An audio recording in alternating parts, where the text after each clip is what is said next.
Hey, hey, hey. Happy Thursday. Come on in. Pull up a chair. The Gaming Gang Dispatch is in the air.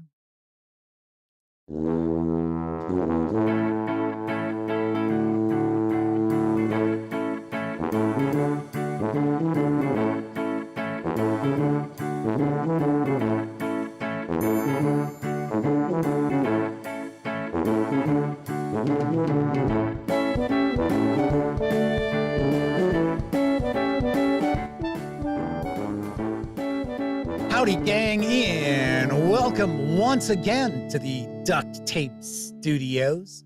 I'm Jeff McAleer, your host here at the Gaming Gang Dispatch, brought to you by, incredibly enough, Roll for Combat and their Battle Zoo Ancestry Living Legends Kickstarter, as well as thegaminggang.com, of which I happen to be the founder and editor-in-chief. So welcome aboard, everyone. Tonight is Thursday, April 3rd, 2025. This is live stream 1174. If you're not overly familiar with the show, let me point out, super casual around here. Just hanging out, talking about the latest in tabletop gaming news.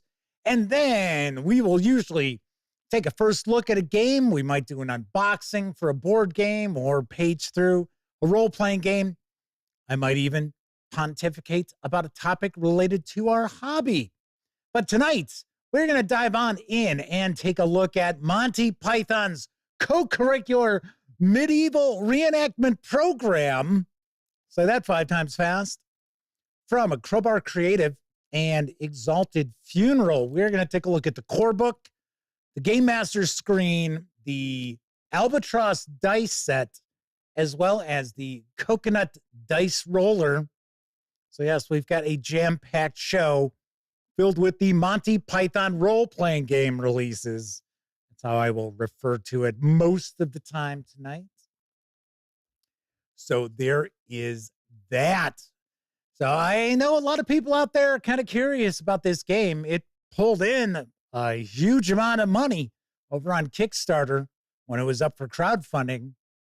So we're going to dive on in. We're going to take a peek. I want to say I think the hardcover is clocking in at 322 pages.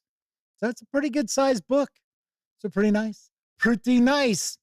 Anyway, if you're not watching videos on the Gaming Gang channel at any particular time, be sure to visit thegaminggang.com for all latest in tabletop gaming news, reviews, and a whole lot more you are not going to find here on YouTube. You know the drill. Get your geek on at thegaminggang.com. And of course, because this is a live show, that means there is chat available. It's not on screen. It's one of the ways I keep some of the more unusual commenters at bay. And you must be a subscriber to the channel for at least 10 minutes before you can take part in chat. Another way to keep some of the more unusual commenters at bay. And of course, first out the gate tonight was, actually it's Wallona's Cave, because the madman jumped the gun. Jumped the gun in chat. But we got the madman, one of our chat moderators, Wallona's Cave, Sean O'Donnell, Semper Buffo, Kevin R. Smith, the lovely and talented Miss Sarah D is with us tonight. My condolences to you and your family. There was a reason why Sarah D was not with us last evening. So sorry to hear the bad news. Let's see. Matteo is with us, and so is Testy Trekkie. So welcome aboard, everybody. So let's talk about our sponsor, because the Dispatch is currently sponsored by Roll for Combat and their Battle Zoo Ancestries Living Legends Kickstarter, which features 14 new playable races available for both Dungeons and Dragons and Pathfinder. And there is a short, very humorous video. So let's give it a peek. No. There's nothing else to roleplay as in my tabletop games. I've been everything imaginable. Dwarf, a halfling, An elf, a sexy elf. Hey, Jack. What? Jack. What is it, vampire cop? I know you're looking to put weird little monsters into your game. Well, look no further. Battles of Ancestries Leaving Legends has 14 unique ancestries for your Pathfinder 2E or D&D 5th edition games. Radical! Like Swarmblood, a creature made of hundreds of other little creatures. Gargoyles, where you can disguise as an ordinary statue, but also become a warrior of the night. Look at them all. Angels, devils, sphinxes, evil eyes. I love them and I will die for them. And if you really want to go full sicko mode, you can be a fusion and play as an ancestry that combines multiple characters in one, like a chimera, two-headed giant, or even a hydra. You could either share this character with other players or control it all by yourself. I could have the power of both a low-level internet personality and a low-budget, sexy horror action movie?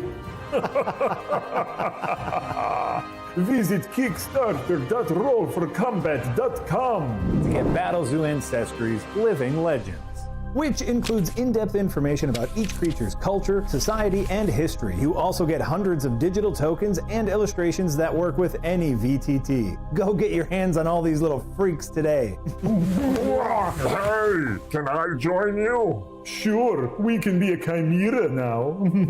No!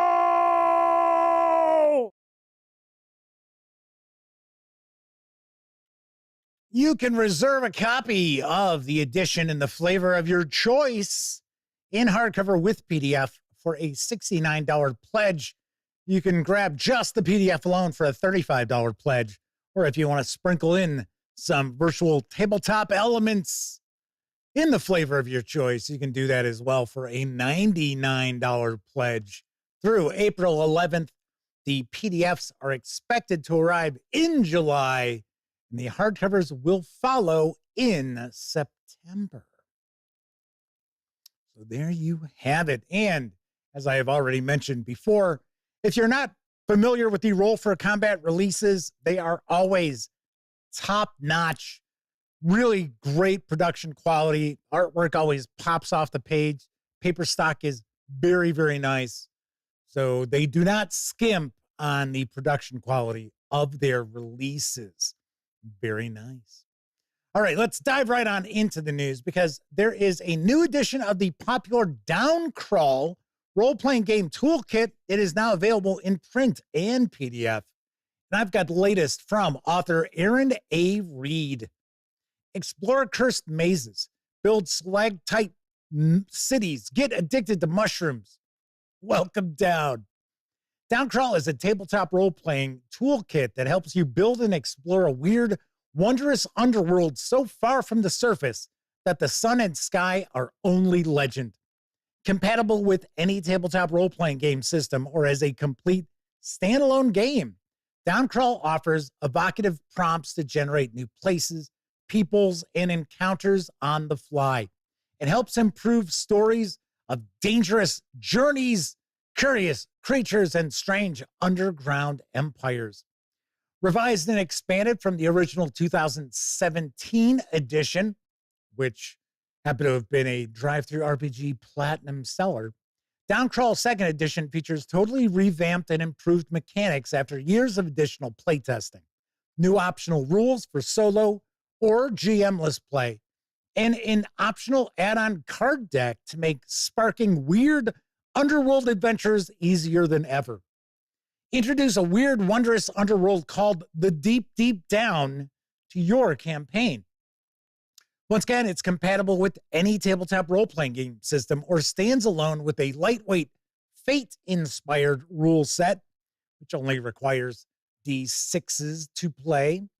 A full journey system, which gives you rules for structuring dangerous journeys between underworld places. Gather intel before your journey to increase your odds of success. Manage your tack along the way to keep from getting lost. And face intriguing story-based encounters randomly assembled from hundreds of possibilities as you travel. There's a communal map which tracks the realms of your underworld discovered so far, but watch out. Connections are mercurial, with old passageways collapsing and new tunnels opening up after each journey. Get into mushrooms with rules for fungal foraging. Discover strange new mycelial species with unpredictable effects. Refine them into more potent fungal drugs with only a slight possibility of all-consuming addiction. An extensive Session 0 chapter guides you through building a world and characters for a new downcrawl game, step by step. And there's also inspiring tables which help you generate everything from ad hoc story hooks to random locations to underground terrain types. This 166-page black and white hardcover with PDF can be had over at Drive-Thru RPG for $39.95. If you just want to score the PDF alone, you can do so for $19.95. I always heard good things about this first edition, so I'm going to take a guess the second edition is pretty good as well. Especially if you're looking to create kind of a weird and wild underworld for your fantasy role-playing game. All right, Agile Monk and Chris Lundgren, as well as Buddy, have arrived in chat. Welcome. Let's move on to our next news piece because there's a cool-looking third-party adventure for Dragonbane, which is currently crowdfunding for Dunderdagar. Let's say that. Dunderdagar. That sounds like it. I got the scoop on the God Wolf from the Crooked Mountains. The legend of the God Wolf runs deep in the land of Yorheim. It is said that the God Wolf of old was mighty enough to challenge the gods themselves. If you listen carefully on a starry winter's night, you can still hear the wolf's howl in the wind. Now it seems that the legend might be true. A ferocious beast from the Crooked Mountains lurks in the night looking for defenseless victims to sink its fangs into. Beware the teeth in the night and the claws in the darkness. Dunderdagar is proud to bring you The God Wolf from the Crooked Mountains, an epic third-party adventure for the Dragonbane role-playing game. The story is a blend of classic fantasy and Norse mythology, where a few brave adventurers will journey to a land of bitter cold in the far north. There they will face pandemonium at a festival, travel to the village of the damned, and finally come face to face with a gigantic beast from an ancient past. This adventure is designed for 3 to 5 characters who will travel to the land of Yorheim, where they will meet stoic frost elves, harsh wolfkin, and tough fell centaurs. There is a short, I want to say I think this was on BackerKit. Maybe it's on Kickstarter. No, you know what? It's on Kickstarter. There's a short Kickstarter video, so let's give it a peek.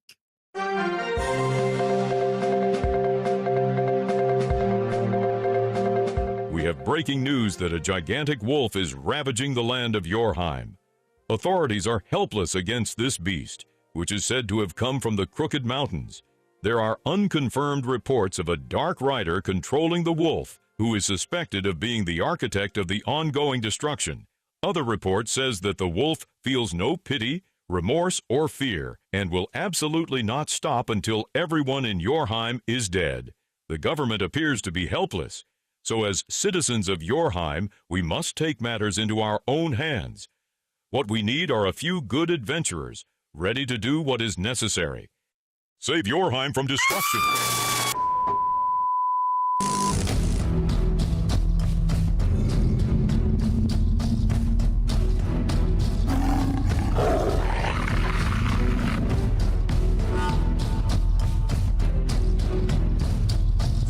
Mine? The Kickstarter for the God Wolf from the Crooked Mountains is nearly 400% funded. You can reserve a copy of the 44-page tale with PDF for a pledge of approximately $31. Or if you want to grab just the PDF, you can do so for a pledge of approximately $16 through April 13th. Expected delivery is this August. Gotta say, pretty interesting looking adventure and a pretty oddball video. I was like, okay, that's a little weird. And we've got Robert Santon joining us in chat. Kathy Evans is popping on in. There is some discussion asking about the March tabletop role-playing game madness. Yes, Call of Cthulhu won again. And Chris Lundgren is pointing out it was close. There were two places you could vote. One was here on YouTube. The other was on X. And it was not close on X. Call of Cthulhu blew the doors off of Dragonbane over on X. There weren't a ton of votes, but it was really different. Funny enough, I will mention, if you go and take a look at the voting for the earlier rounds, in the semifinals, Call of Cthulhu won by 1 vote over, if I remember correctly, I think it was Old School Essentials. It was like, wow. 1 vote. That was it. Pretty wild. Pretty wild. All right. So, Chris Leonard says, based on winning the poll, Call of Cthulhu is the best role-playing game 2 years in a row.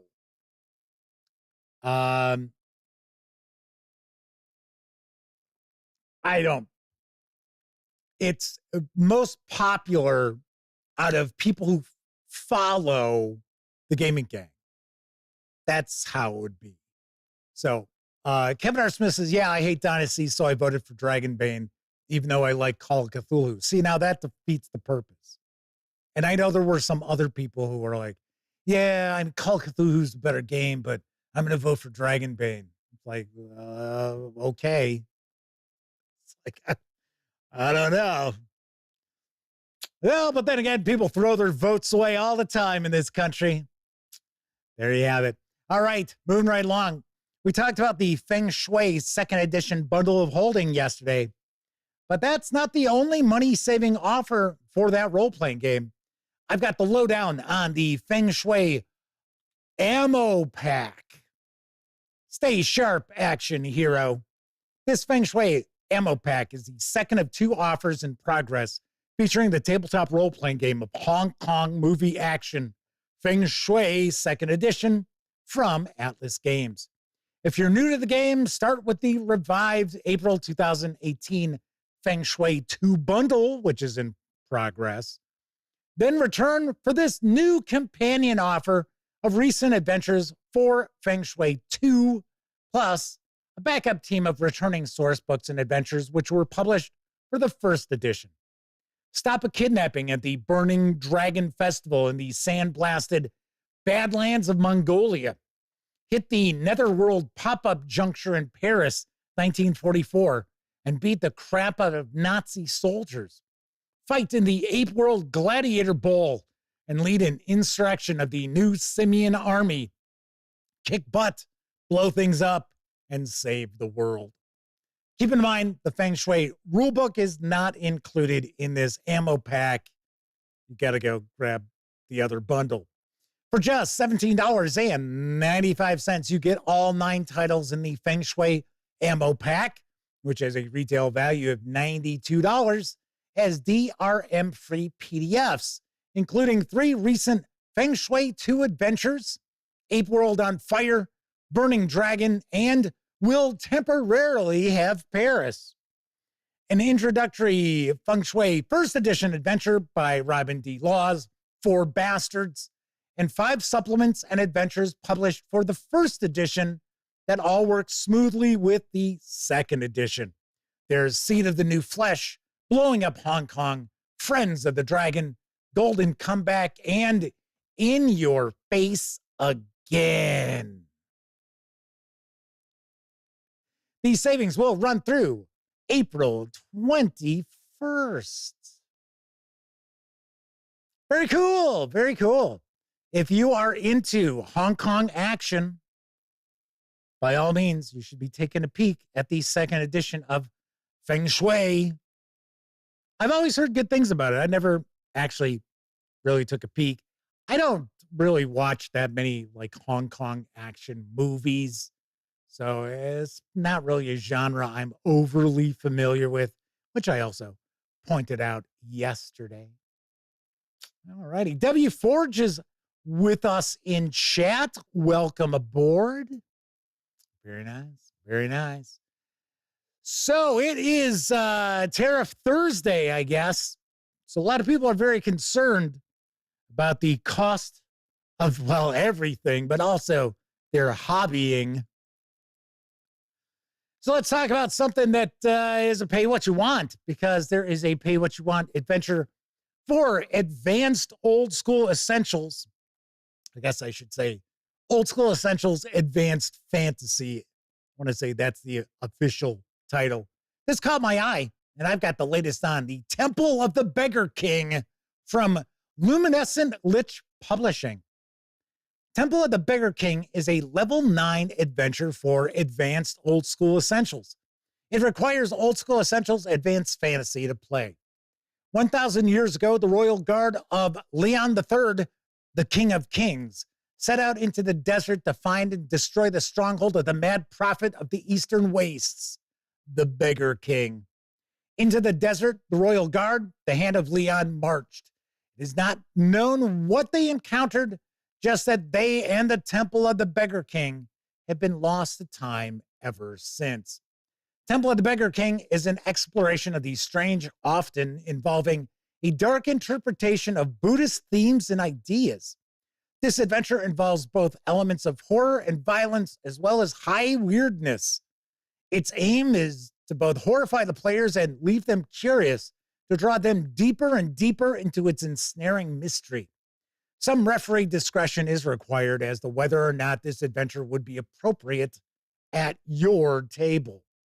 It'll likely take several sessions to complete and involves the exploration of the ruined temple of an ancient cult. After ascending, the Beggar-King has become... Don't know. That's where it cuts off. Dun-dun! See, now you're curious. Once again, this 51-page adventure PDF is available as a pay-what-you-want over at Drive-Thru RPG. Not too shabby. A little scary, a little creepy, a little weird. Might not be appropriate for everybody's table. There you go. There you go. And as I always point out, whenever a publisher makes something pay what you want, never feel bad if you don't pay anything for it, because the publishers realize that. And surprisingly enough, there are people who pay $0 to start off with, and then they enjoy what they checked out, and they come back and they actually give the publisher a few bucks. So that works out very nicely.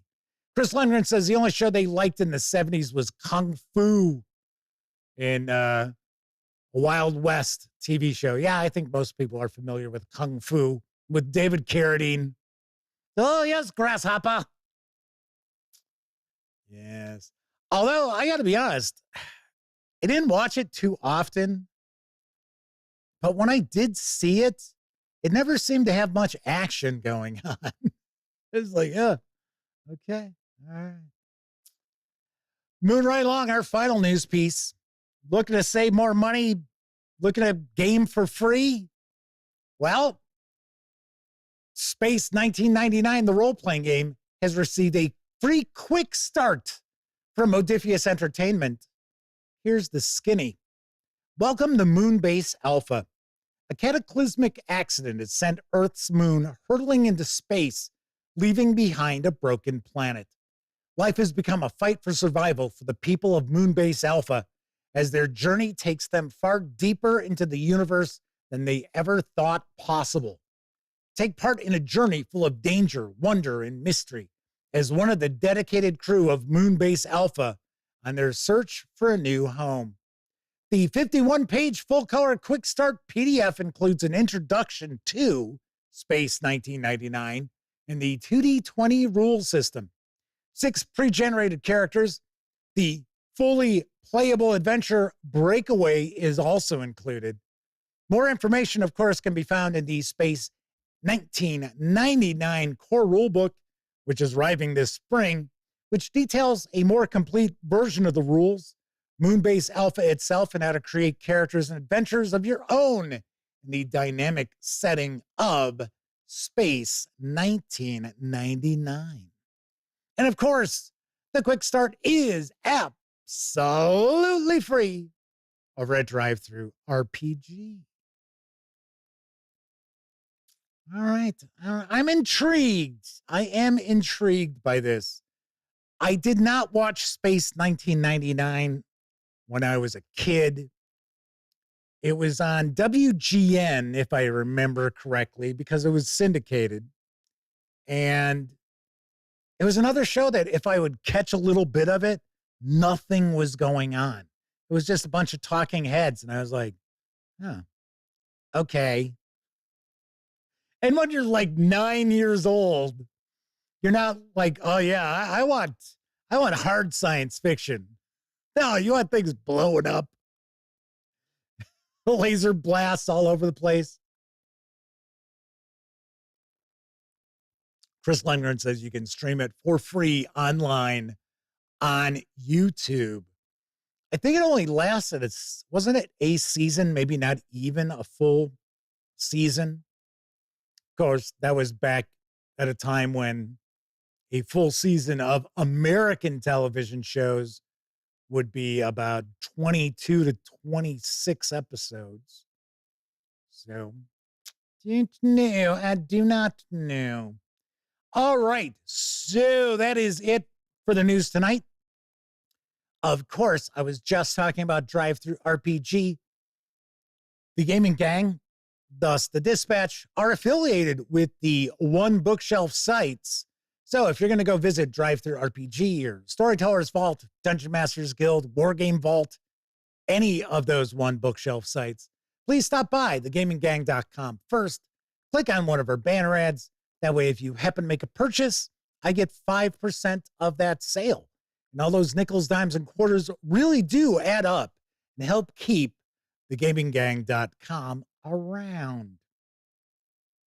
Yay. Of course, if you like the video, if you dig the channel, if you find the Gaming Gang to be a valuable resource, hell, if you just like what we do, please consider supporting us on our Patreon. I almost said Patreon channel. Patreon page, I guess I should say. I'm going to have to get used to saying that. It's not used to it. I'm used to saying Patreon. I'm used to saying paypal.me/thegaminggang. So yes, if you would like to support the Gaming Gang, you can stop on by our Patreon page. There are links in the show notes. And of course, if you want to make a one-time contribution, if you want to make a small donation, you can always stop on by paypal.me/thegaminggang. Hell, you can buy me a 2-liter bottle of soda. Oh, that's good. Yes.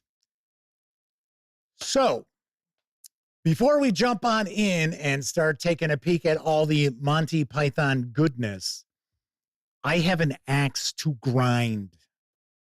And I will make this rather quick. So, there was a regular who would hang out in our chat, watch the shows all the time. They went and became a member of the Patreon. They went and signed up for the Discord server. So there is a link to the Discord server in the show notes if you want to join us over there. It's just a hangout. It's not like, I know some people were thinking, oh, Jeff going to be running role-playing games through Discord? No, it's just for people who enjoy the channel and they enjoy the website, hang out, share some thoughts, so on and so forth. And there are some members-only sections which are available to our patrons. And we've got like GM advice and stuff like that. So anyway, so they were involved with all of that. And they started like emailing me and things like that, which I can usually tell if somebody's going to eventually be a problem when suddenly they're like always throwing stuff out in chat. They're almost like they're trying to dominate chat, and then they start sending me emails. And so anyway, so they'd sent me an email and they said, hey, I was going to share this on the Discord, but it's a company that you work with. So can I share this with you privately? And I was like, yeah, go ahead. Fire away. So they sent me this information on Discord. So they sent it like in a private message. So essentially they went and bought everything for Warhammer Fantasy Roleplay 4th edition. And I mean everything, including the Foundry modules. They got their order. I think it was like 15 books. And 13 of the books had some sort of damage, which if you purchase role-playing game books online, you will be familiar with the kind of damage. Little bits of damage on the spine, little dents in the corners, things like that. I see it all the time. I tend to get a lot of books like that because they are review copies that publishers would prefer to just send out for review copies as opposed to selling to a consumer, and then they get pissed that the book is damaged. So anyway, so they had told me they had reached out to Cubicle 7 and they were getting a runaround that they wanted replacement books, and Cubicle 7 Games was not going to do that. So I said, I'll tell you what. I wrote back and I said, I'll tell you what, I'll reach out to one of my contacts at Cubicle 7, see what they might be able to do. So I reached out to my friend T.S. Lukart, who I am pals with, and we correspond through social media accounts and stuff like that.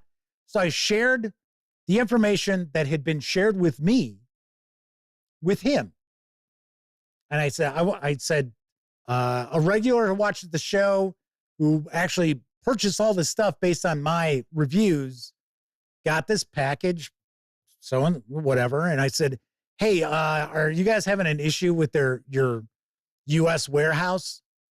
Because that's where orders come in the U.S. They don't come from the U.K. They come from a distributor here in the U.S. So anyway, so TS got back to me. He said, yeah, I kind of heard about this. Kind of like they weren't super familiar, but they had kind of heard about what was going on. Said, hey, I'm going to look into this next week. Now, this was last Friday. And I don't think TS got back to me until Saturday. So I shared that with this regular who we will not be seeing. And if they do pop in, I'm going to boot their ass right out of chat. So anyway, so I shared the response. And this person was like, well, they wanted a full refund. And then they shared an email they had sent to the customer service, and it was like really insulting. I was like, shit, man. That whole catching flies with honey thing. And then they sent me a copy of an email that they had sent where they did not name me by name, but they brought me up in their email. And then once again, they were very insulting to the customer service department. So I had shot them a message on Discord saying, I really didn't appreciate you bringing me up. I said, I thought we were going to try to see if we can go through some back channels. I can help you out. And I said, I'll tell you right now, I wouldn't expect them to be offering you a full refund. I said, I would think they're going to try to send you new copies of the books, and then they'll take that out of the hides of their distributor, their warehouse here in the US, that they'll charge it to them, right? Because a lot of times what'll happen is a game company will just say, okay, keep the damaged item, we'll replace it. Now, were they going to do that with all 13 damaged books? I don't know. W. Forge says, hey, if it's readable and more or less in good shape, I don't mind small imperfections. I'll buy ding and dent books for a discount. Yeah, I would agree with you on that. Yeah. So I'm completely with you on that. So anyway, I had said, why don't you let TS do his thing? I said, and quit poking the bear. You're not getting anywhere with them anyway. So anyway, so this person had told me that Cubicle 7 refused to replace the books. And then this person had sent me their email string for whatever reason. They're back and forth. And Cubicle 7 did offer to replace the books. So I'm like, okay, so what's the deal here? So anyway, I'm like, whatever. I mean, I asked TS to look into it and see what happens. Okay. I figured, hey, I'm just trying to help out. So anyway, I get a message from this person yesterday, and they're going bonkers. They're like, it's been over a week. You said Dom or TS was going to contact me. Oh, and he kept calling TS Todd. And I'll tell you one thing. I have never seen T.S. Lukehart referred to anybody but T.S. Lukehart. Maybe his first name's Todd.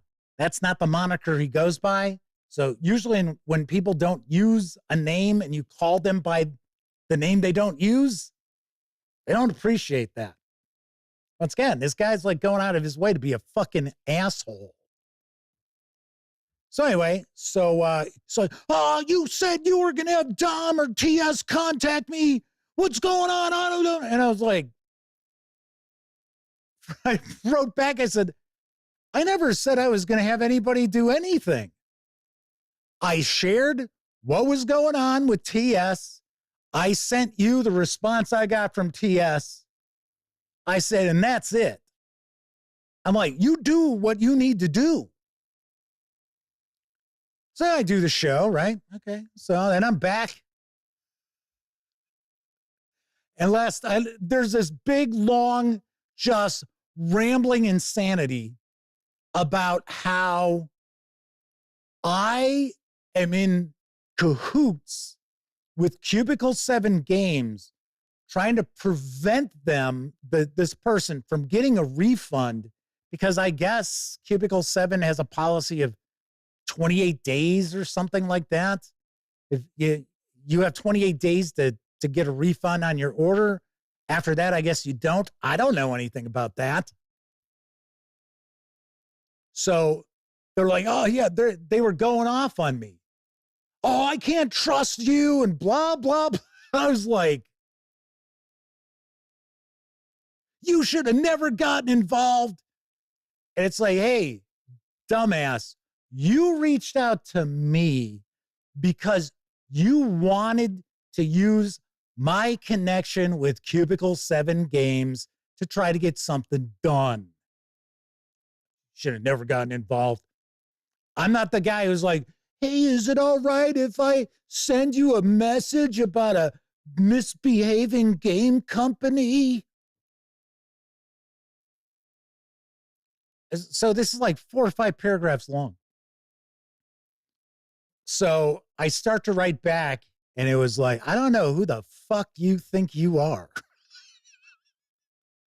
but you got a lot of balls to try to tell me that I'm trying to fuck you over. I was like, if I was trying to fuck you over, I would have just ignored you. Why would I have contacted TS and told him about the situation and that I was aware of it? Why would I do something like that if I were going to try to screw somebody over? And of course, I go to send it and they're gone. They're not on the Discord anymore. They had canceled their membership on the Patreon. It's like, whatever.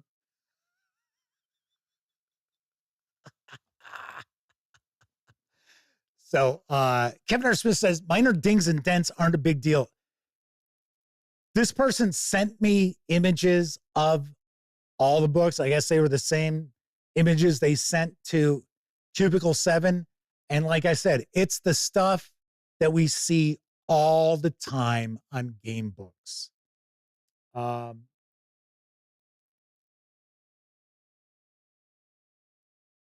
This one's looking pretty good. So I can't use this as an example.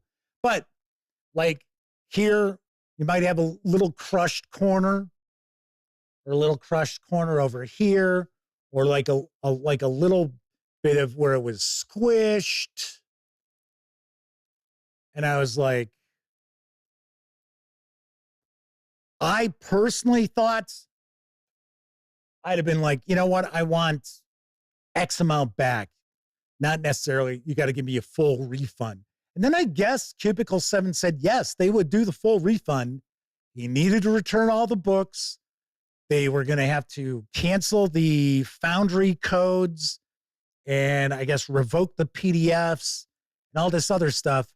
But I saw in the email chain that he had thrown at me, they were going to do that. So I was like, I don't know what the fuck this guy wants. So good riddance. Sean Rodell says, wild. You think you slightly know a person. I know. I'm not going to reveal like their nickname. The funny thing too is they're like, I didn't appreciate you sharing my private message. It was like, that was your complaint. I forwarded your complaint on. Like, their name wasn't associated with it. It was like, I don't know. Dangar the Mighty is with us, and Stephen from Roll for Combat is popping in, asking if they can send a message about a misbehaving game company. What, are you going to rat yourself out? What?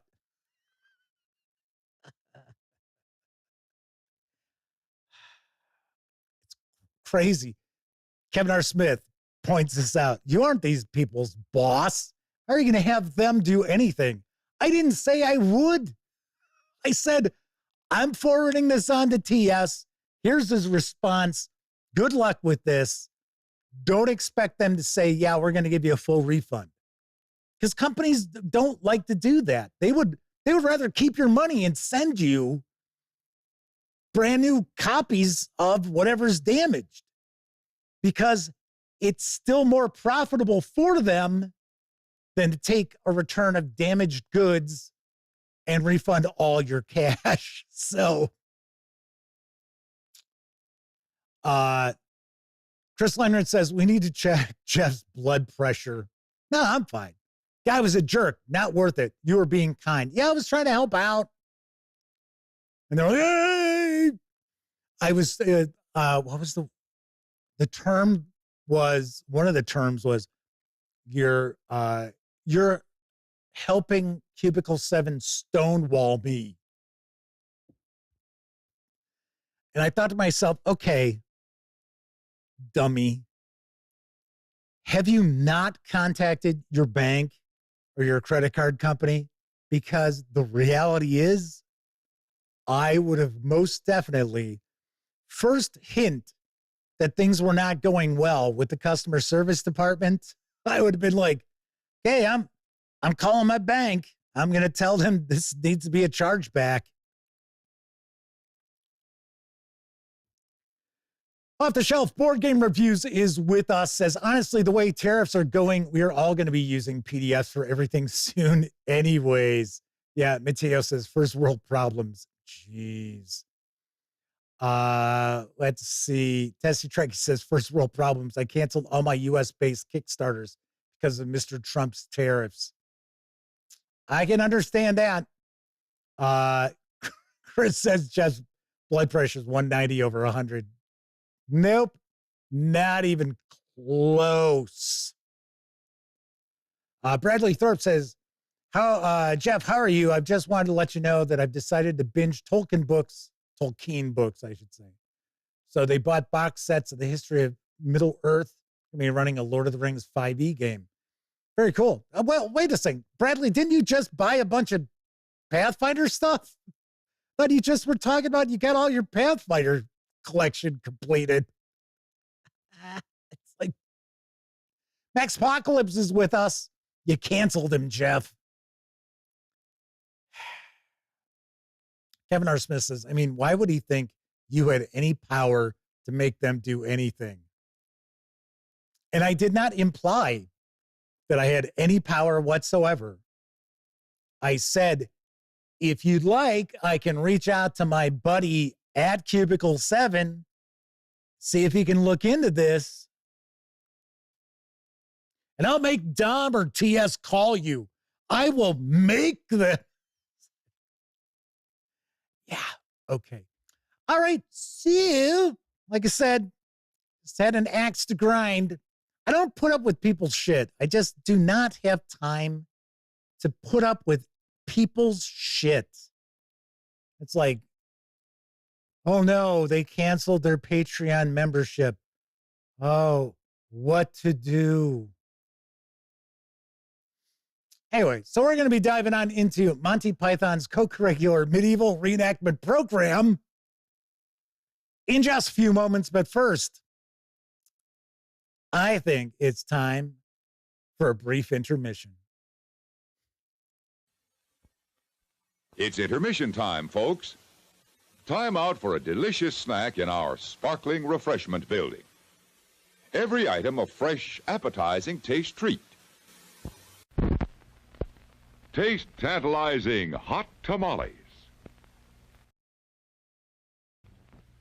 How do you make a picture of a perfect hamburger? Start with the finest grade of government-inspected beef. Take it sizzling hot from the griddle and serve it up on an oven-fresh bun. For the finishing touches, add mustard, ketchup, relish, or the works. Makes your mouth water, doesn't it? Yes, that picture-perfect hamburger is waiting for you right now at your refreshment center. There's time to pick up enough for everyone. I see you don't drink Wilkins instant coffee. What about my future? I hate to tell you, but you don't have a future.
As America grew along the new frontier, many great legends were told. Dad! But no legend was greater than the one that surrounded a man of mystery, a man who began as John Reed orphaned in an outlaw raid, raised by Indians, and witness to his brother's murder, he made a bond that lasted a lifetime. I swear to you, Dad, there will be justice in the West. For he rode to fame. To this, my brother. With the mark of a silver bullet. I pledge my life. And a black mask across his face.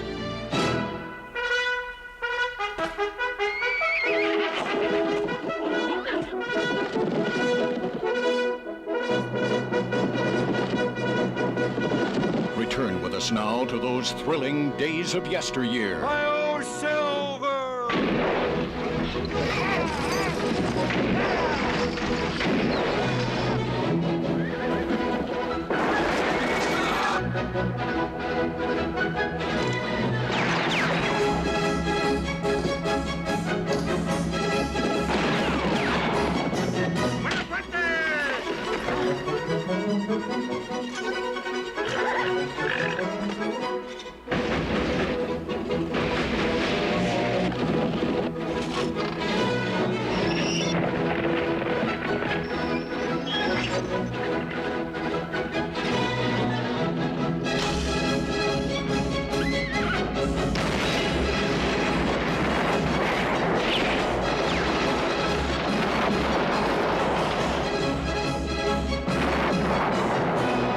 His trusted Indian companion, the daring and resourceful masked rider of the plains, led the fight for law and order. Now the truth is told, the mask is lifted, and the man is revealed in the legend of the Lone Ranger. Who is that masked man?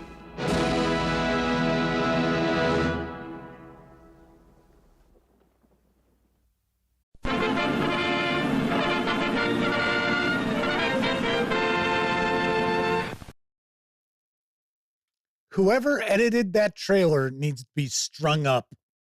Did that make any sense at all? It's like, okay, quick, make a cut. Every 2 seconds, cut. It's like, and yes, Christopher Lloyd plays the big bad. All right. Crystal Emerald says better than the Disney one for sure. Stephen from Roll for Combat asks, if he's the Lone Ranger, why does he have a sidekick? Yes. And yes, Max Apocalypse, I got your Monty Python gag. It's dun dun dun dun dun dun dun dun dun dun dun. Yep. So tonight we are going to dive on in and we are going to be taking a look at some of the releases for Monty Python's Co-Curricular Medieval Reenactment Program from Crowbar Creative and Exalted Funeral. And we're going to start off by taking a peek at the core rule book. This carries an MSRP of $50. Let's swing on over to the other camera because here we've got that core rule book. I will get rid of the shrink wrap.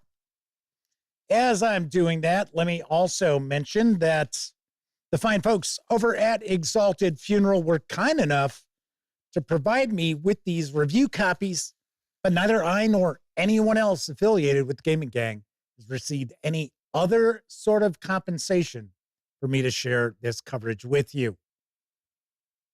Important that you know that. We're also not going to look at each and every page of the book, but I do want to give you a good feel for what's inside.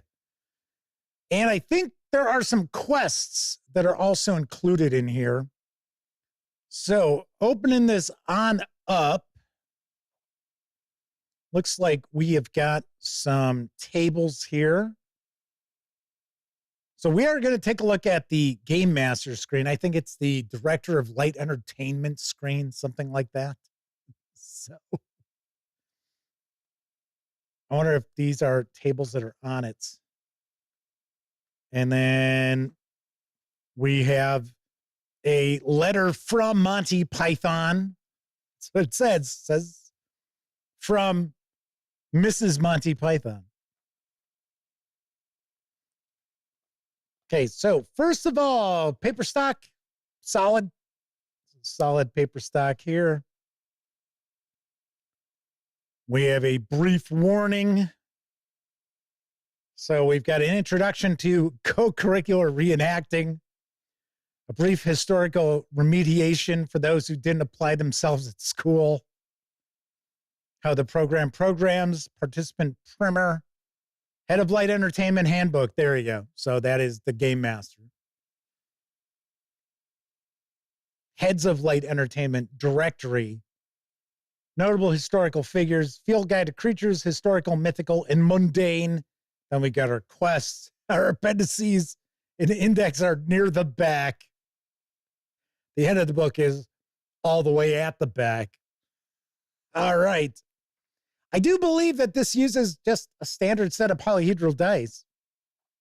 There's Terry Gilliam.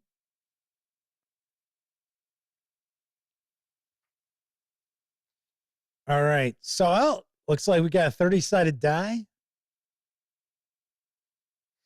Okay. At least one of the... How about trying this in English, Jeff?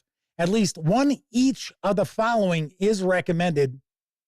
30-sided die, 20-sided die, 18-sided die, 16-sided die, 14-sided die, 12-sided die, 8, 10, 6, 4. I know. Tried to throw you off by going out of order there with the 8 and the 10. So those are our dice, and that is the box of the Albatross dice, which I believe are solid white. I think they're just solid white. All right, so a little discussion about swallows in chat right now. I think we had somebody pop in chat that I did not say hello to. Stray Kismet is with us. Good to see you. And I see Roger Perdome is also joining us. Roger Perdome has kind of a Monty Python name. Seems like Roger, that would be like a character in a Monty Python film that one of the Pythons would play. I don't know. It's just a gut feeling I get. Okay, so you're going to choose a role. You can be the head of Light Entertainment. You can take on the roles of any characters or creatures the participants meet. So that's what the players get to do. All right. We have Ralph the Wonder Llama. This is just kind of getting us started here. This is our brief historical remediation for those who didn't apply themselves at school. So this takes place during the Holy Grail. Although they have a lot of characters in that from other films and the TV show. So, but to my understanding, this is supposed to take place like in 10th century England. So yes, Mark Hawkswell is with us, solid white with a white crayon to fill in the numbers. Yeah. Chris Lundgren, but Father, I just want to sing. Roger Perdome says, I like these guys. Vanguard the Mighty, no singing. Ah, yes. So, looks like we're getting just some little blurbs about various different things during the period, the historical period.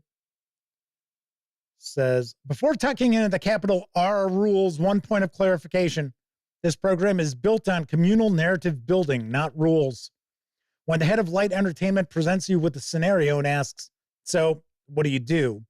The answer is not to be found on your character sheet where your PC's vitals are recorded.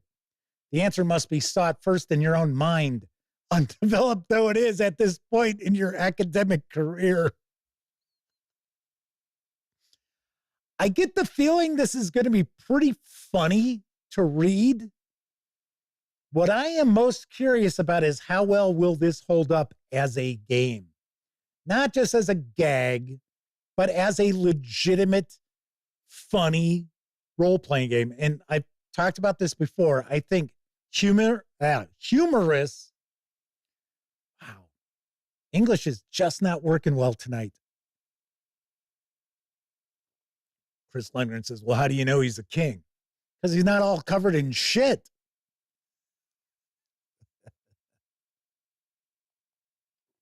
It's not dead. It's just sleeping. So I'll share a funny Monty Python-esque story once we're done looking at the core rulebook here. Envisage your scene. Your whole is painstakingly described. Oh, that's the head of Light Entertainment, the whole. And let your imagination, hopefully informed by your PC's personality and goals, determine the answer. Yes, there are dice and a core mechanic that can be used to determine whether you succeed or fail at a given endeavor. But the program programs best when participants reach for their dice only when the head of Light Entertainment deems it necessary. So we have on being funny. Perhaps you find yourself thinking, this program is based on the repertoire of Monty Python. Ergo, I must endeavor to be funny. Perhaps I'll prepare some jokes, direct my PC to perform silly antics constantly, and generally behave as chaotically as possible because that's what I'm supposed to do. Resist stoutly and with great vigor this temptation. There are literally hundreds of elements in this program that will introduce chaos, anachronism, and absurdity to the reenactment session, and there is nothing less educationally stimulating than sharing a table with a load of people trying to force the funny. Oh, that is so true. Core mechanic, the trait roll. So you will have your traits, and then I guess you just get a little check mark. So here we've got Valor, and this character's Valor is 14. Each participant character has 3 to 5 attributes known as traits. Traits are the basic building blocks of your PC. All have serious and silly sides to them. They are represented graphically on a spectrum. Excuse me. Ugh. On a spectrum with the most serious degree, D20 on the left, and the silliest degree, B4 on the right. How serious or silly your PC is for a particular trait determines what die you roll when that trait is called upon. So we have deeds and tests. Calling on traits you don't have. Astute participants will note that the 3 to 5 traits a PC has are not enough to cover all the varied heroisms they intend to employ. Sir Yolanda, the recalcitrant, wants to strum a nearby harp in an attempt to entertain a decadent duchess, but she doesn't have bardistry as one of her traits. Does that mean the program forbids her from doing so? Never. But that's where this delightful rule comes into play. If you choose to do something that calls upon a trait your PC doesn't have and isn't indifferent to, you must roll a wimpy little D4. Since you're trying to roll high in order to succeed, ones are a bad thing. Rolling a D4 is dangerous. Aha. So we have spamming, demerits, struthing. Should the result of a trait roll be the maximum possible number for that die rolled, you have struthed the deed or test. You must do 2 things immediately. Increase that trait by 1 degree toward the serious end of the spectrum. Roll the new larger die and add the result to that of the first roll. If the second roll struths as well, good on you. Keep increasing the trait and rolling and adding. Should you roll a 1, you've cocked it up or spammed it. Decrease that trait by 1 degree toward the silly end of the spectrum. Take a demerit from the whole. So you take a deed or test too seriously, you get a demerit. If you spam, you get a demerit. If you offend the head of light entertainment, you get a demerit. And the whole can give a demerit at their discretion.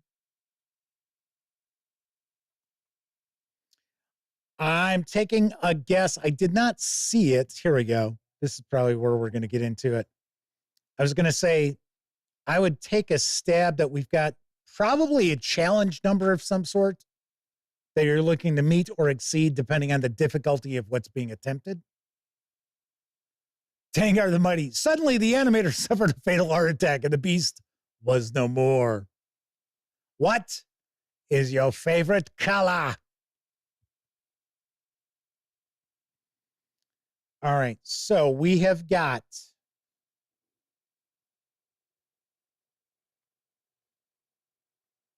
animal husbandry, argumentation, authority, bardistry, chastity, decorum, druidry, glibness. Oh, look at this. Glib, and then it's.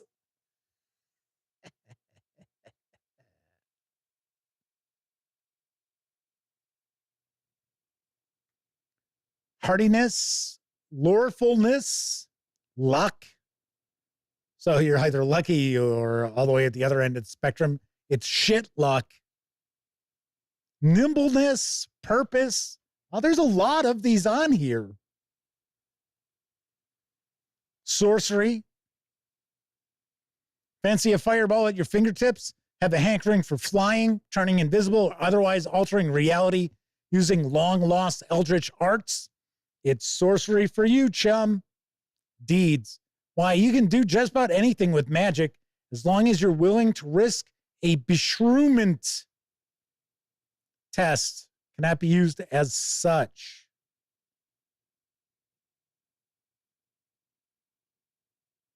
So then it looks like these are like pieces of equipment. We have strategy, subtlety, valor. Oh, I guess Sir Robin's going to be low on that. Wisdom in the ways of science. She's a witch. She's a witch. Expocalypse says at their old, formerly long-running D&D game, they had a Python ball that would get thrown at anyone who made more than one Python reference at the table. It was instituted as a necessity. So here we got our character creation. So we have upper, middle, and lower classes.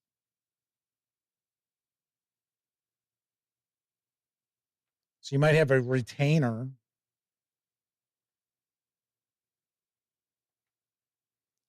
I gotta say, I am intrigued. Well, she turned me into a newt.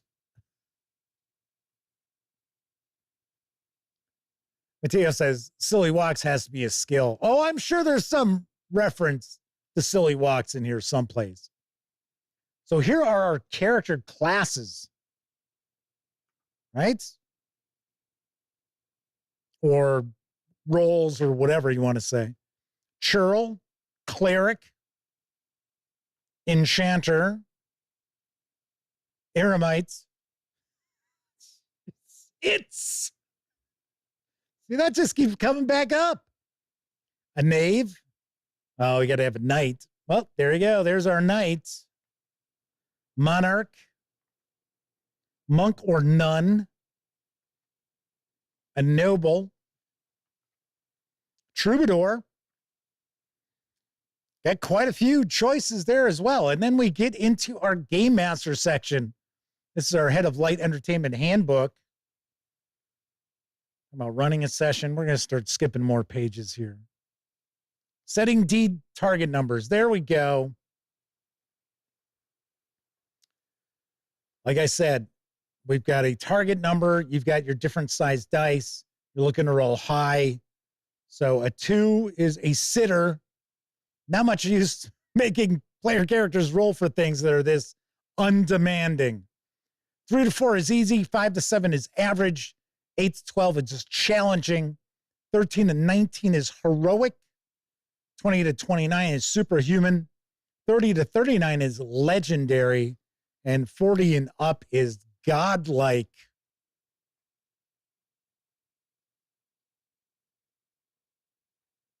Eight types of alternate programming programs. So I think there's different, I should say, heads of light entertainment. So here we've got the directory. Following pages contain profiles of 18 famed heads of light entertainment.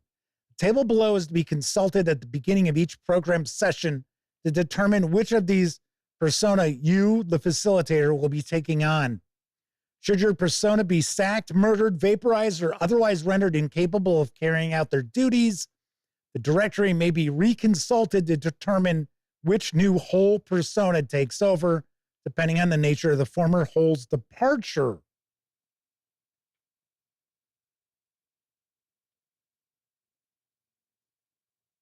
Okay. So this is weird. Apocalypse says they're weakening in there. I don't need the Python or the new Discworld RPG books. Resolve.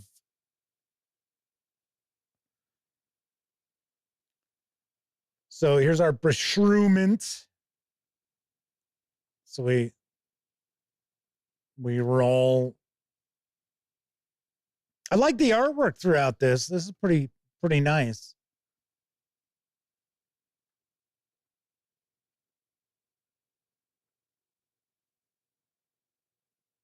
Jeez. A gregarious, bonkers at times outrageous Scotsman who dislikes authority and somehow ended up in television. He's generally up for it, likes a bit of madness, would rather not argue about it, partial to a nip of a fine aged malt.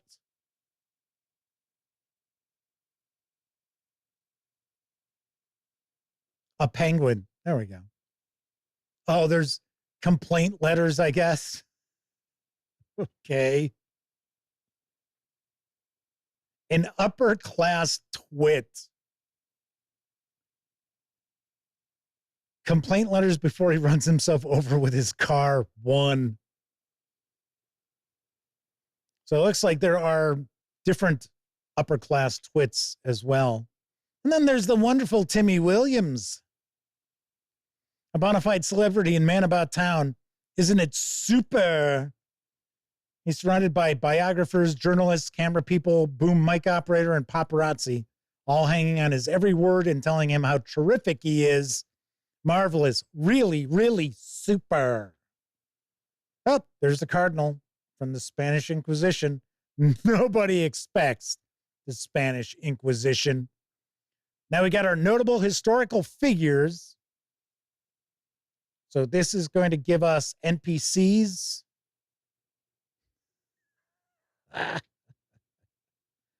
Oh, yeah.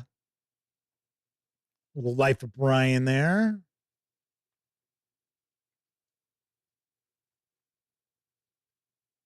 Dinsdale and Doug.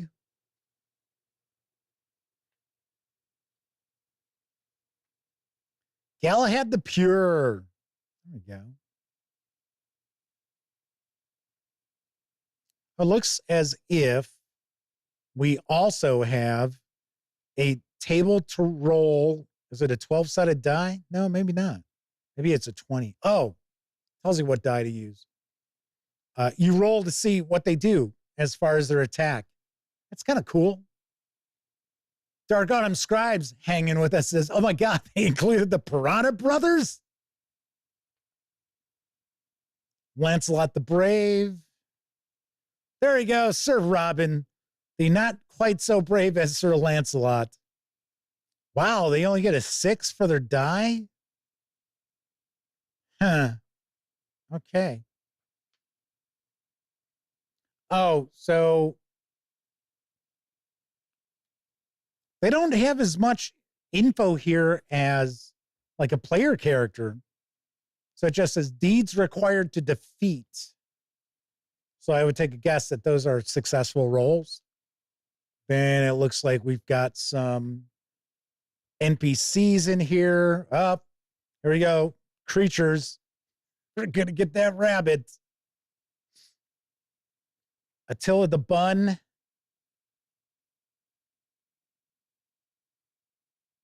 The Devil. Eggs Diamond. The Giant Hand. Houses Too Dangerous to Live. Jeez. Killer Cards. You have to admit, there's a lot in here. There is quite a lot in here. Like I said, I'm curious how this will perform as a game. The three-headed giant. There we go. We get into just regular animals. Here are our quests. So we have novice, intermediate, and expert quests. If you're new to facilitating co-curricular reenactments or lacking in intellectual capacity, it is suggested that you start with a novice level quest. These scenarios are structurally linear. They have a single clearly defined goal and one scene points to the next, all the way up to the finale, which makes running them simple. But facilitators are reminded that the key to participant engagement is agency, letting their decisions and actions influence the course of the reenactment. Hustling the participants along a predetermined set of events is anathema to good reenacting.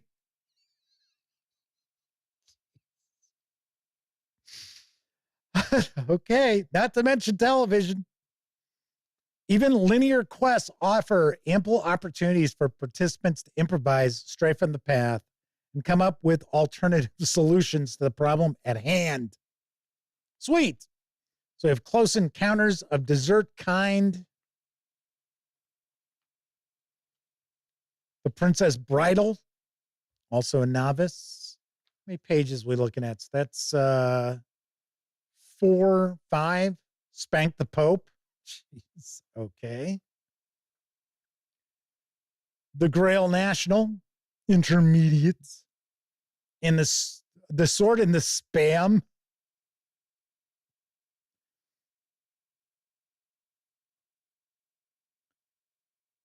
The Waswegian. Okay, so I know who's in this.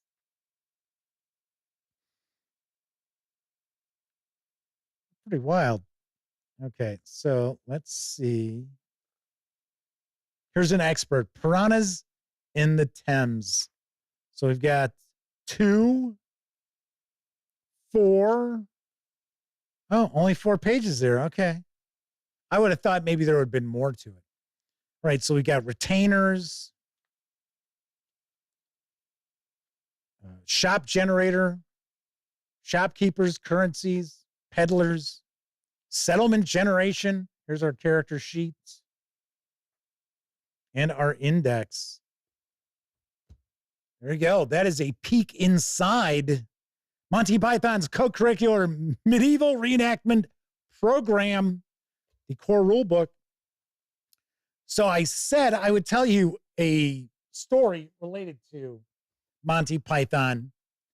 So when I was a kid, during the summer, we would go to what we had in the Chicago area referred to as a day camp.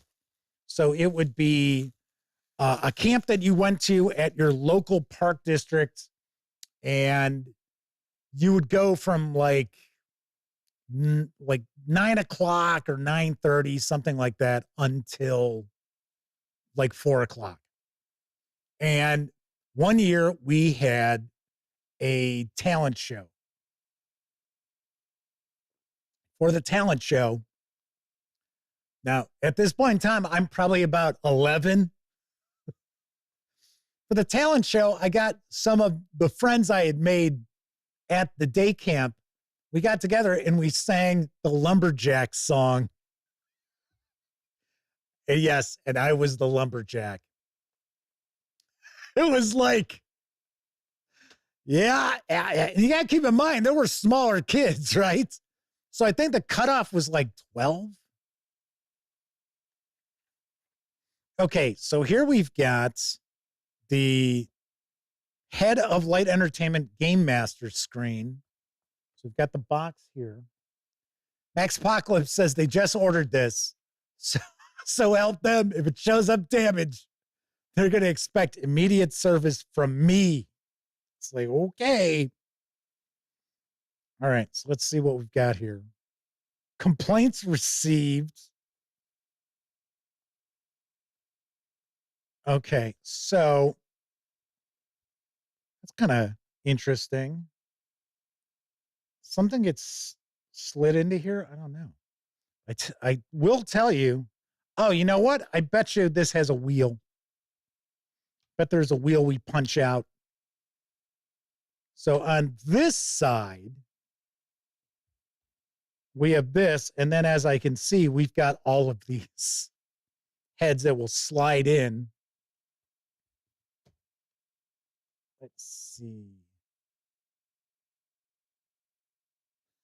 Jimmy Buzzard.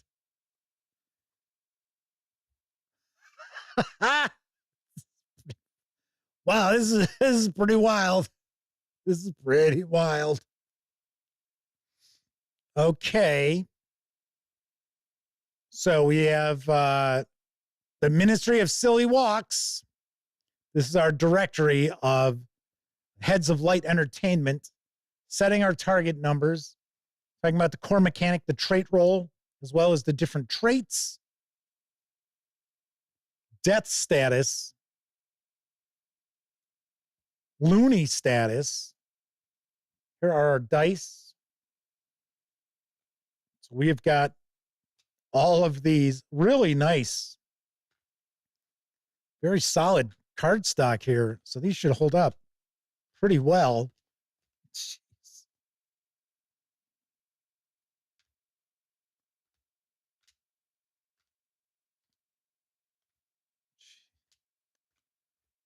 All right, so there you go. So those are all those heads. We'll take this back out. And there you go. Here's the wheel. So the wheel gets punched out. And then these numbers will show up in this box, I guess. That's my guess. Oh, I think it goes like this. Yep. So this is the one that faces the Game Master. And then this, I'm not sure what this is. Looks like it's got something to do with this. We've got an on-air. Pretty wild. Kind of goofy. Kind of goofy, everybody.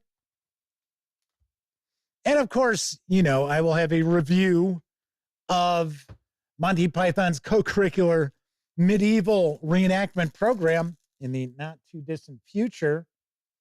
So the Game Master screen carries an MSRP of $33. This is the dice. Like I said, I believe this is the Albatross dice, which are just solid white. Yep. So these are the dice. And then we have like two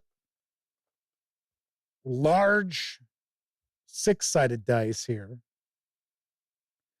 Coconuts, not dead yet, no more. Got a regular dice. And this looks like this is a 30-sider. It is. That is a 30-sider. So we've got the two big cut dice. They're all cut.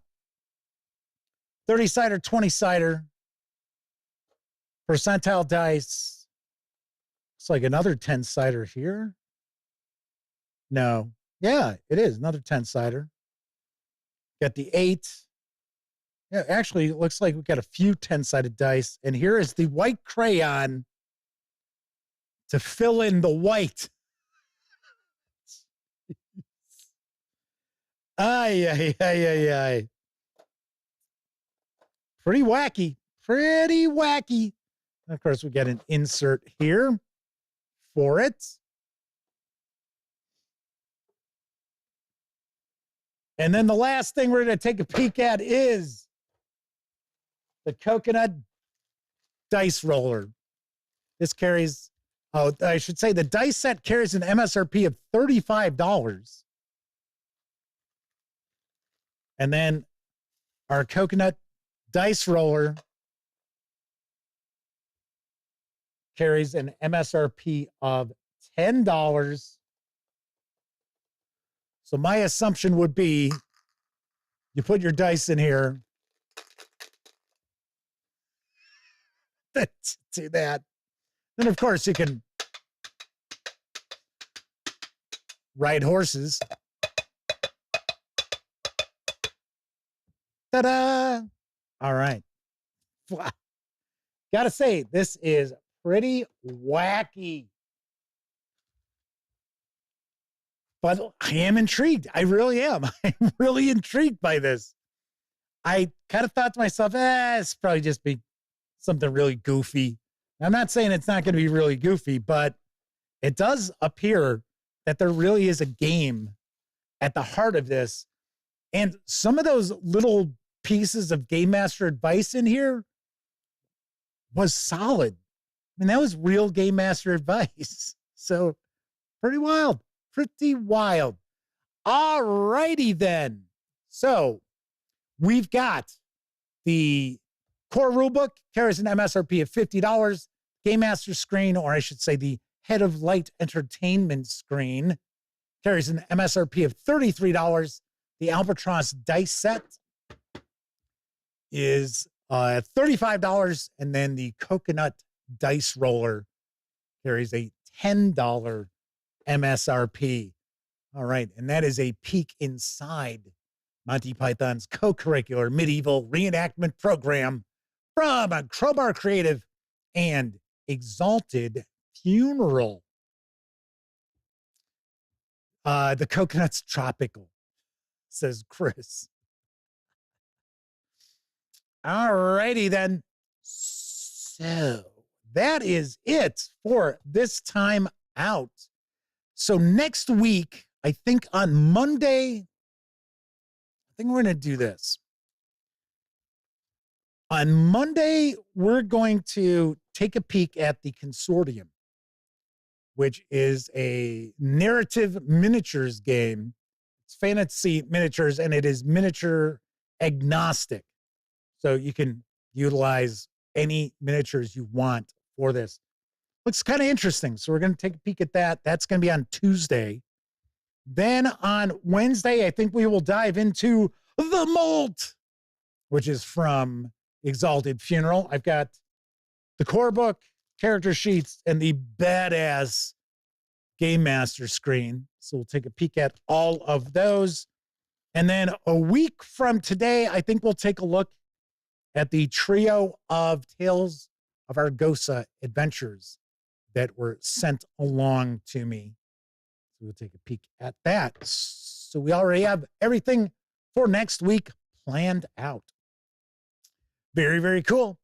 All right. So if you were watching live, thank you very much. If you watched live and took part in chat, tip of the cap to you.